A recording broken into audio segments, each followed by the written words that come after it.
So आपण इथे पाहतोय की कसा काय आपण रूट लोकस इथे बनवतो, कसा कन्स्ट्रक्ट करतो इथे, आणि याचे काही रूल्स काय आहे, कसे आहे, आणि याला पूर्ण व्यवस्थित आपण समजून घेऊ की कसं राहतं. सगळ्यात पहिले बघा, कन्स्ट्रक्शन ऑफ रूट लोकस मध्ये रूल नंबर फर्स्ट काय? रूल नंबर फर्स्ट आहे की root locus is always symmetrical about x axis.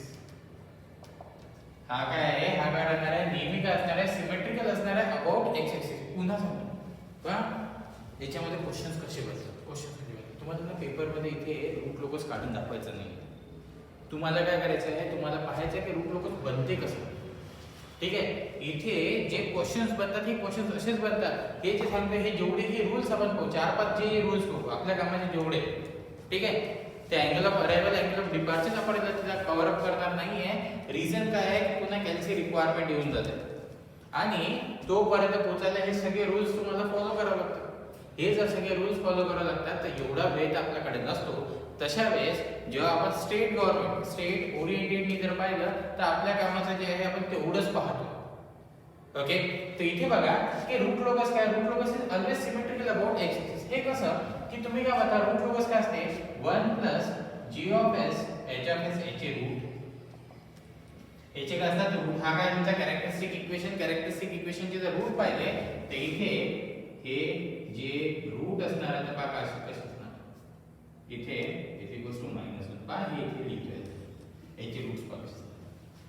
एक पॉसिबल आहे रियल रूट्स, पहा एक तर पॉसिबल काय आहे, रियल रूट्स म्हणजे हे इथे येणार. ठीक आहे, मी सध्याचे टेम्पररी केला क्रॉस ने दाखवलं, सध्याचा टेम्पररी काय केलं, क्रॉस ने दाखवलं. इथे जे आहे पोल्स आणि झिरो हे दोन्ही येतात. कसे काय येतात, काय गरज पडते हे पण सांगेन तुम्हाला कसं. इथे बघा हे इथे ना रियल आणि आता काय सिमेट्रिकल अबाउट x एक्सिस म्हणजे काय की हा x एक्सिस आहे, याच्या वरती आणि खाली काय राहणार आहे, सेम राहणार. ठीक आहे, आता मला एक सांगा, नंतर जर रूट मिळायचे असते तर इमॅजिनरी पेयर मध्ये मिळते, नाही रूट्स काय मिळते, नेहमी काय मिळते, पेयर मध्ये मिळते. तर अशा सिच्युएशनला जेव्हाही तुम्ही रूट लोकस काढा, केव्हाही तुम्ही जेव्हा रूट लोकस काढा, हा काय बनणार आहे, हा बनणार आहे तुमचा सिमेट्रिकल अबाउट x एक्सिस कोणता, इथे खाली आणि वरती काय राहणार आहे, सिमेट्रिकल राहणार आहे. आणि ऑफ कोर्स जेव्हा तुम्ही पाहणार जी प्लॉटिंग वगैरे पाहणार ती लेफ्ट हाफ मध्ये राहतात.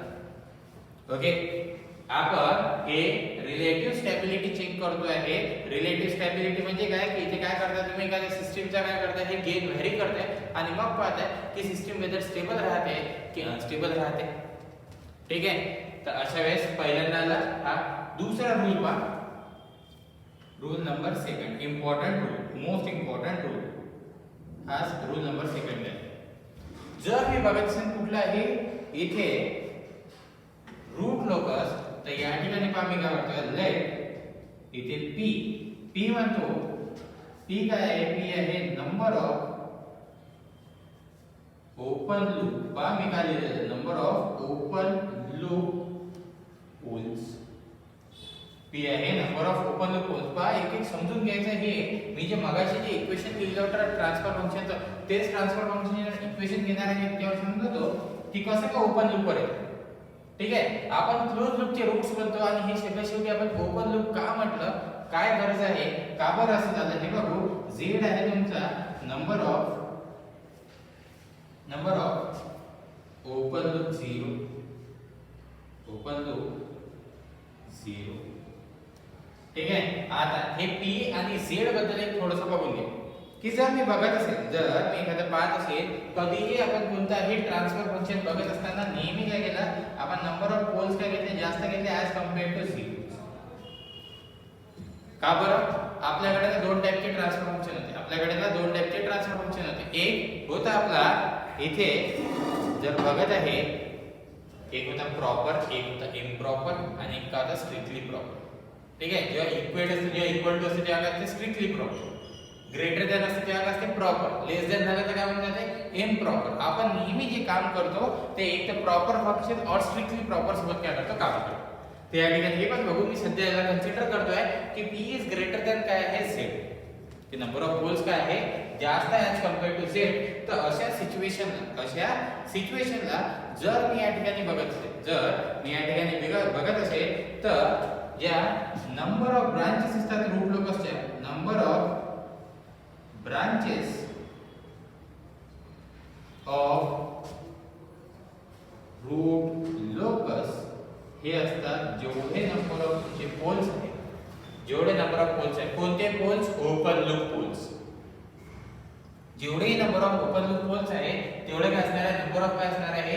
तुमचे काय असणार आहे? ब्रांचेस असणार आहे रूट लोकसचे. नेक्स्ट आहे number of branches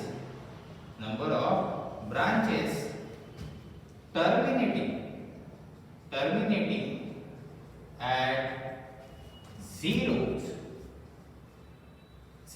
are z. जे नंबर ऑफ ब्रांचेस आहेत ते टर्मिनेट होतात झिरो वर, त्याला ते काही राहतात z. ठीक आहे. नंतर पहा नंबर ऑफ ब्रांचेस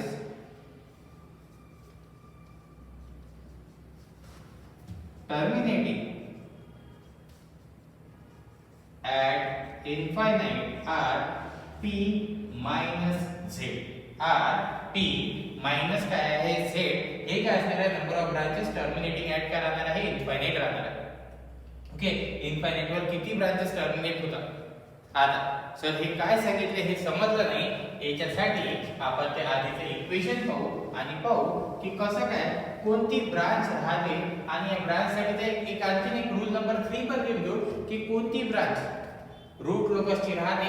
तर आता मी बघायला काय करतो, ट्रान्सफर फंक्शन लिहिलं मी इथे, ओपन लूप ट्रान्सफर फंक्शन लिहिलं g of s into h of s. याला ओपन लूप ट्रान्सफर फंक्शन म्हणतो ना आपण. g of s h of s ला काय करतो? Open loop transfer function. पहा काय करता k इथे लिहितो s + 2, हा लिहितो s + 6 divided by s plus इथे सॉरी याला लिहितो ओपन लूप मध्ये s + 4 s + 8. ठीक आहे. मला वाटतं थोडंसं काहीतरी चेंज झालंय का, एखादी व्हॅल्यू चेंज झाली वाटते की जो आधी घेतला होता त्याच्या कंपेअर मध्ये, ते इथे त्याला याला असंच घेऊ आणि याच्यावर बघू की कसं राहते काय राहते. आता हा काय ओपन लूप आपल्याला कोणते पाहिजे? जे आहे आतापर्यंत आपण क्लोज लूपच्या गोष्टी करत होतो. आपण काय म्हटलं की इथे जे आहे काय करतोय, सिस्टीमची स्टॅबिलिटी चेक करतो आहे और इथे लोकस प्लॉट करतो आहे केव्हा? जेव्हा तुम्ही गेनची व्हॅल्यू k ची व्हॅल्यू काय करता? व्हेरी करता 0 to infinite. Okay, 0 to infinite तुम्ही व्हॅल्यू इथे काय करता? व्हेरी करताय. मला काय होते? कॅरेक्टरिस्टिक इक्वेशन पाहिजे. हा काय ओपन लूप ट्रान्सफर फंक्शन आहे. मला क्लोज लूप पाहिजे. क्लोज लूप साठी कसा राहणार आहे? सरळ ओपन लूप वरला हा काय न्यूमरेटर हा डिनॉमिनेटर. तुम्हाला जर ओपन लूप दिलाय, क्लोज लूप जर फाइंड आउट करायचं असेल तर फक्त काय करता? जो न्यूमरेटर आहे त्याला काय करता? डिनॉमिनेटर मध्ये काय करता? ऍड करून देता. हा काय बनतो? तुमचा क्लोज लूप. आपण हा शॉर्टकट बघितला होता की ओपन लूप कसा बनते आणि क्लोज लूप कसा बनते. मी काय करतो आणि याच्यावरनं मी डायरेक्ट इथे लिहितो कॅरेक्टरिस्टिक इक्वेशन. बा कॅरेक्टरिस्टिक इक्वेशन काय आहे? कॅरेक्टरिस्टिक इक्वेशन येते s + 4 s + 8 is equal to plus k s + 2 s plus s plus येणार आहे 6 is equals to किती येणार आहे? 0. पहा मला याचे रूट्स पाहिजे. मला कामाचे कोणते रूट्स आहेत? 8 चे. डेफिनेशन मध्ये आपण लिहिला की या ठिकाणी root locus is the locus of close loop poles. काय लिहिलं आपण? Close loop poles. आणि क्लोज लूप पोल्स केव्हा? जेव्हा तुम्ही काय करता? गेन केला काय करता? व्हेरी करता. आता मला इथे हे पाहिजे. मी बघा काय करतो हे समजून घ्यायचं पूर्ण. हे कसं आलं हे सांगतो. याला बघा की नंबर ऑफ ब्रांचेस कसे आणि ओपन लूप वर कसं काय गेलं. आपल्याला क्लोज लूप पोल्सची गोष्ट करत होते. इथे तुमचे ओपन लूप झिरोज पण आले, ओपन लूप काय आले? तुमचे पोल्सही आले. आता मी काय करतो? गेन केला काय करतो? व्हॅरी करतो. तर सगळ्यात पहिले गेन केला काय करतो? टेन्स टू काय करतो? 0. फर्स्ट कंडिशन घेतो. गेन केला काय करतो? इक्वल करतो 0 सोबत. जर गेन केला जर 0 सोबत इक्वेट केला तर काय होणार? या ठिकाणी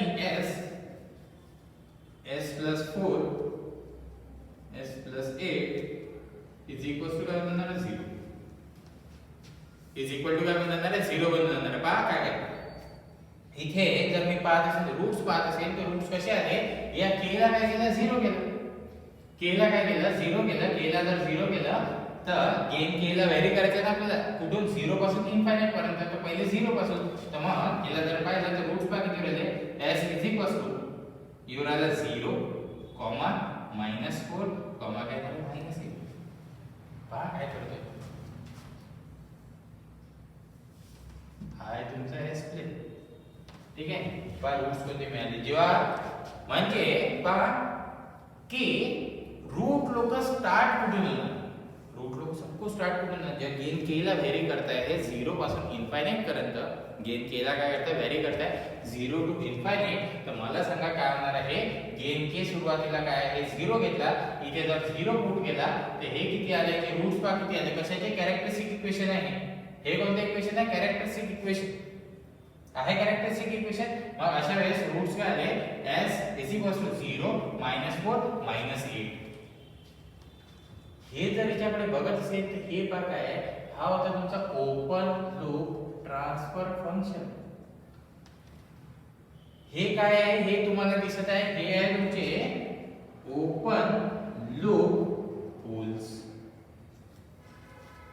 हे कोणते आहे ओपन लूप पोल्स आहे याला पुढे जाऊन सांगेन मी पूर्ण क्लिअर होत जाते जसं जसं पुढे जाऊ तसं एक एक गोष्ट क्लिअर होते क्लिअरली समजेल तुम्हाला की नेहमी आपण युनिटी फीडबॅक सिस्टम यूज करत असतो आपण कधीच फीडबॅक मध्ये काढ्या करत नाही आपण नेहमी जे आहे चेंजेस करतो फॉरवर्ड पाथ ठीक आहे ते हे पण तुम्हाला कळेल की आपण झिरो कसा काय ऍड करतो पोल कसा काय ऍड करतो पोल आणि झिरो ऍड केल्यावर फरक काय पडते आपल्या सिस्टमवर हे तर आता पहा मी काय म्हटलं हे काय म्हणजे ओपन लूप पोल्स आहे ओपन लूप पोल्स म्हणजे जेव्हा गेन इज इक्वल्स टू 0 होता तेव्हापासून काय झालं तुमचा काय झालं लूप लोक सुरू झाला प्लॉट सुरू झाला मग मला सांगा पोल जर आहे तर मी कुठे कुठे पोल्स आहे एक आला इथे 0 वर एक आला तुमचा या ठिकाणी कुठे -4 वर आला एक कुठे आला तुमचा इथे -8 वर आला ठीक आहे मायनस काय आला 8 वर आला विजिबल आहे याला इथे इक्वल टू 0 काय आहे सुरुवात कुठून झाली ओपन लूप पोल्स पासून झाली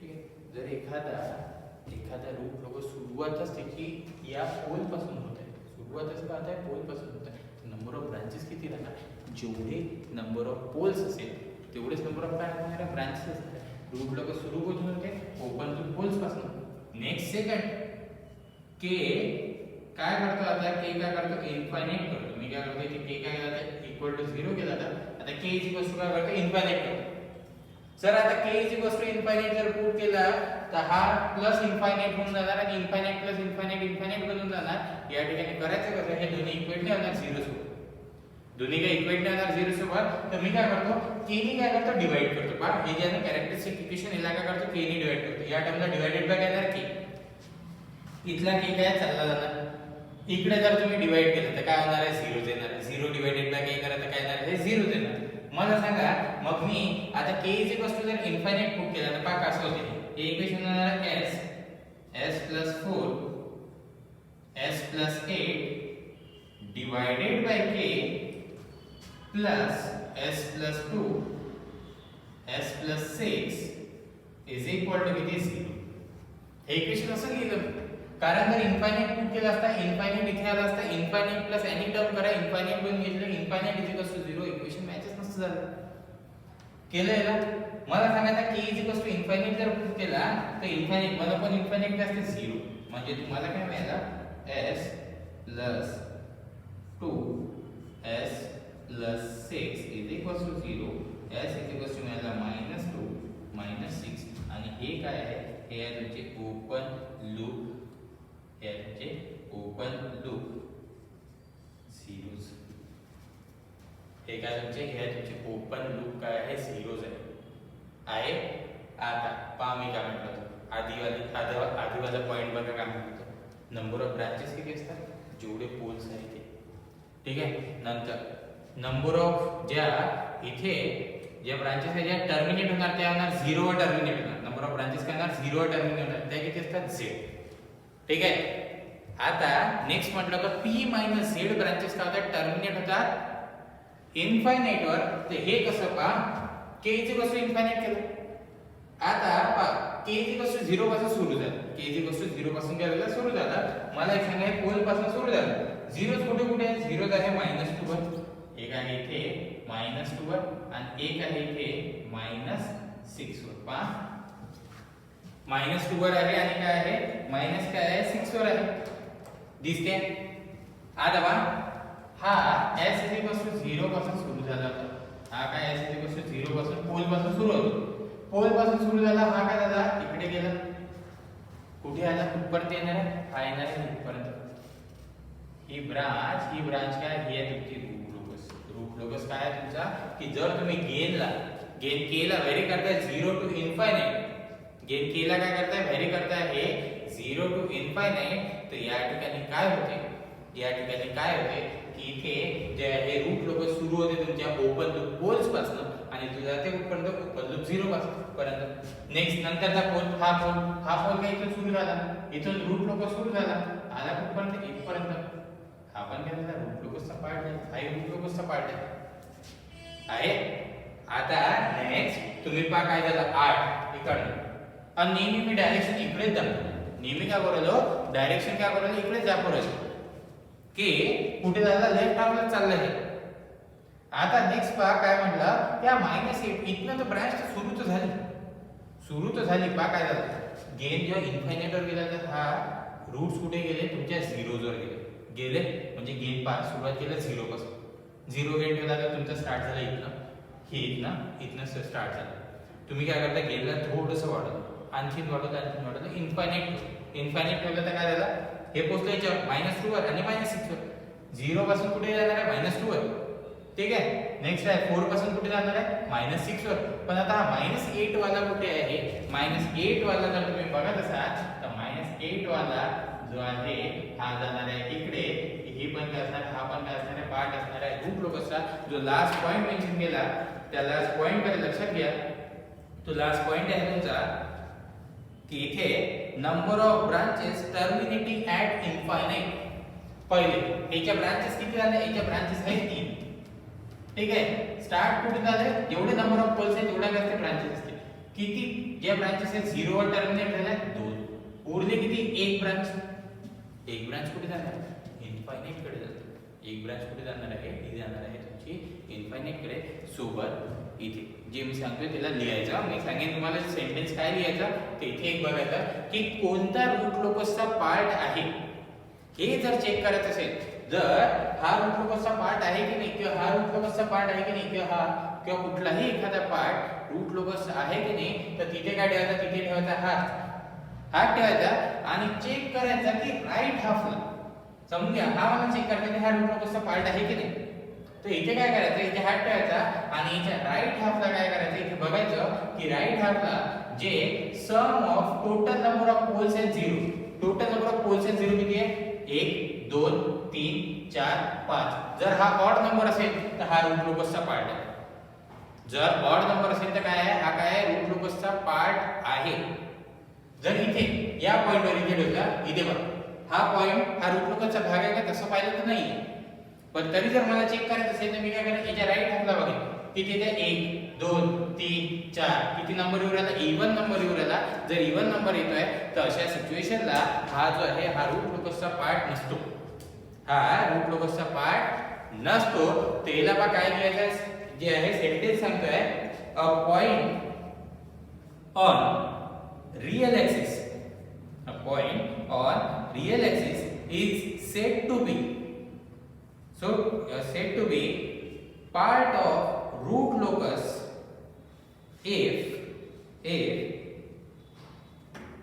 the right side of this point the sum of open loop poles and zeros must be a odd number. बघा a point on the real axis is said to be a part of root locus if the right side of this point the sum of open loop poles and zeros is odd. Then only we can say that k तो काय आहे route लोकसचा part आहे. Otherwise आपण म्हणतो तो काय route लोकसचा part नाही. हा होता तुमचा रूल नंबर 3. हा आता रोल नंबर 3. आता मेजॉरिटी क्वेश्चन तर इथे संपून जातात. मेजॉरिटी क्वेश्चन इथे संपून जातात. पण आता बघा एक एक एक एक एक आपण काय करू, हो या ठिकाणी बघू. नेक्स्ट रूल आहे आपल्याला बघायचा आहे. रूल नंबर जो आहे 4th तो आहे angle of asymptotes.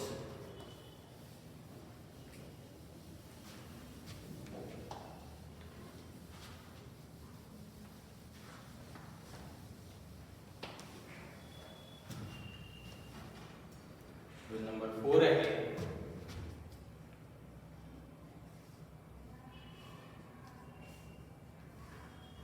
Angle of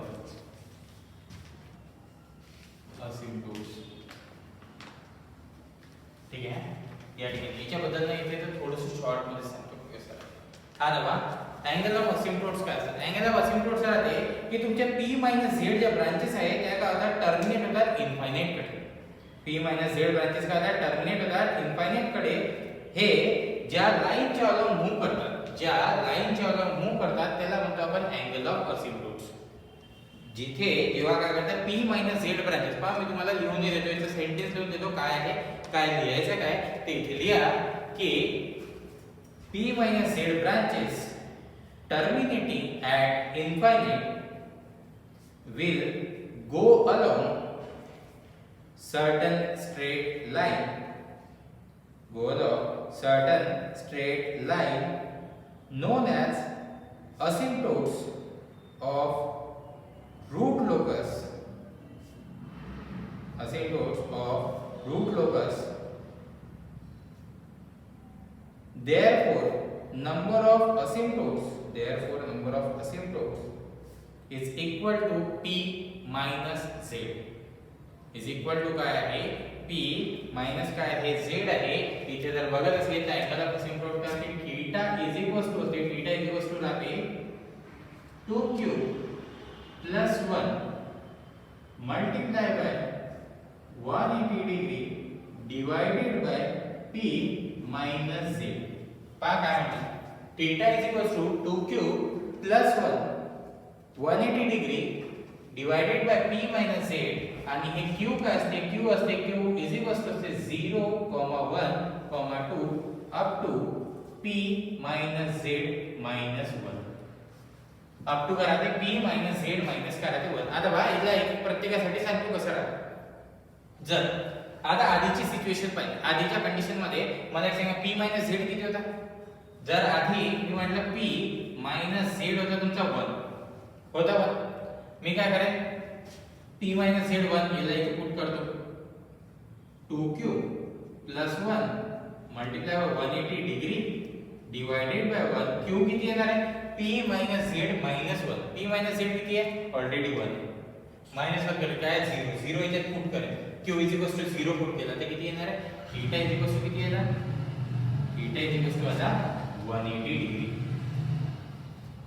का बरं कारण एकच ब्रांच आहे ना, एकच ब्रांच काय झाली एक ब्रांच काय झाली तुमची इन्फायनाइट कडे चालली, एकच ब्रांच काय झाली तुमची इन्फायनाइट कडे चालली. तर मग अशा सिच्युएशन जे एक ब्रांच तुमची इन्फायनाइट कडे जात आहे ती जाणार कोणाच्या अलॉंग ती जाणार आहे तुमच्या अँगल ऑफ असिम्प्टोट्सच्या अलॉंग, त्याच्या अलॉंग चालली, त्याच्या काय झाली अलॉंग झाली. आपण पाहिलं की -8 पासून कुठे चालली होती इन्फायनाइट कडे चालली होती, -8 पासून कुठे चालली होती इन्फायनाइट कडे चालली होती एक ब्रांच. तर इथे जो अँगल किती येणार आहे 180 डिग्री. अँगल कसा काय आपण मेजर करतो, आपण काय करतो पॉझिटिव्ह रिअल ऍक्सिस पासून अँगल मेजर करतो. अँटी क्लॉकवाईज अँगल काय असते पॉझिटिव्ह असते, अँटी क्लॉकवाईज अँगल काय असते पॉझिटिव्ह असते. मी इकडे गेलो तर हा 180 डिग्री झाला, इकडल्या डायरेक्शनने काय राहणार आहे तुमचं जे आहे रूट लोकस काय त्या जो आहे जी ब्रांच इन्फायनाइट कडे चालली ती जाणार अलॉंग कोणाच्या अँगल ऑफ असिम्प्टोट्स. ओके आता हेच पाहू.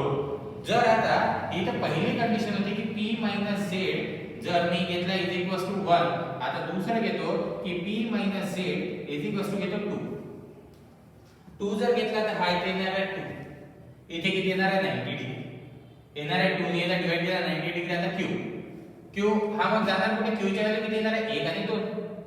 पहिल्या व्हॅल्यूसाठी पुट करेल तर थीटा काय येणार जर 0 पुट केला तर थीटा येणार 90 डिग्री, थीटा काय येणार 90 डिग्री येणार. आणि जर 1 इथे जर पाहिलं q ची व्हॅल्यू 1 पुट केली हे किती येणार आहे 90 मल्टिप्लाय बाय या ठिकाणी येणार आहे 3 येणार 270 डिग्री. याच्यात व्हॅल्यू पुट करून पहा कसं काय ते येतं. तर इथे बघा एक किती येतं थीटा येतं 90 डिग्री आणि एक येतं थीटा किती येतं 270 डिग्री. हे कसं आलं काय आलं हे बघ. इथे तुम्हाला माहिती आहे की रूट लोकस काय असते always symmetrical about. Root locus काय असते always symmetrical about x axis. मला तर सांगा जर एक ब्रांच 90 डिग्री मी इथे हा इथं म्हणलं इथे हा 90 डिग्री इकडे हे वरती जातो तर हा खाली पण जाणार ना. मग सिमेट्रिकल पाहिजे तुम्हाला अबाउट एक्स एक्सिस. तर मग अँगल का किती किती आले 90 डिग्री आणि किती आले 270 डिग्री. आता हे तर असं जर झालं third p minus z is equal to किती 3. तर 3 जर म्हटलं तर इथे 3 हे किती येणार 60 डिग्री आणि इथे जर 3 पुट केलं तर 3 1 किती 2 पर्यंत म्हणजे 0 1 2 3 व्हॅल्यूज येणार. p z काय असतात ज्या ब्रांचेस इनफायनाइट कडे जातात. p z काय आहे ज्या नंबर ऑफ ब्रांचेस इनफायनाइट कडे जातात. आता मला काय करायचं आहे या ब्रांचेस बघायचे आहे. या ब्रांचेस ज्यांच्या अलोंग जातात त्यांना म्हणतो आपण अँगल ऑफ असिम्प्टोट्स. ज्याच्या अलोंग जातात त्याला म्हणतो अँगल ऑफ असिम्प्टोट्स. तर तीन ब्रांचेस आहेत. तर अँगल हा किती येणार अँगल येणार 60 डिग्री. नेक्स्ट येणार 180 डिग्री आणि जर मी बघत असेल इथे 2 हा येणार आहे 5 मल्टिप्लाय बाय 60 येणार आहे 300 डिग्री. तीन जे आहे अँगल्स येणार का बरं कारण तीन ब्रांचेस चालले कोणाकडे इनफायनाइट कडे. जर तीन ब्रांचेस इनफायनाइट कडे चालल्या तर किती येणार आहे किती येणार आहे हे येणार आहे अँगल किती येणार आहे 3. जर दोन ब्रांचेस चालल्या तर अँगल किती येणार आहे 2 आणि जर एक ब्रांच चालली तर अँगल किती येणार आहे अँगल येणार आहे तुमचा 1च. ओके हे काय होतं हे होतं तुमचा अँगल ऑफ असिम्प्टोट्स. आता हे अँगल नक्की ड्रॉ कुठे करायचे हे जे आहे अँगल नक्की ड्रॉ कुठे करायचे तर यासाठी येतो रूल नंबर 5. यासाठी येतो रूल नंबर 5.